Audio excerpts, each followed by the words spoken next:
Hello, Paul again here from EMD Automotive at Caringbah, Sydney.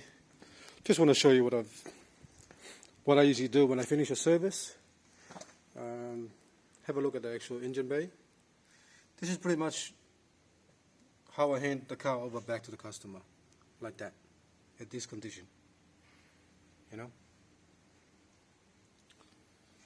try my best to make it as clean as I can. It's like I said to you all the time, you guys, to my subscribers. Try my best to do as like over the top, pretty much over the top work when I work on the. Doesn't matter what car you give me. You can give me a Mitsubishi, or doesn't have to be a European car, and I still treat it like this. Because I believe in this theory that if I just pretend I own every single car that comes to my workshop, then I'll just treat everything the same. All right.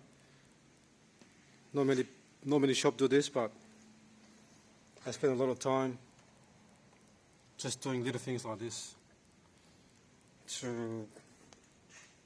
To me, it looks nice. It looks nice when I actually pop the hood. If I'm happy when I see this, I'm pretty sure the customer will be happy too. All right? Thanks for watching, and please subscribe.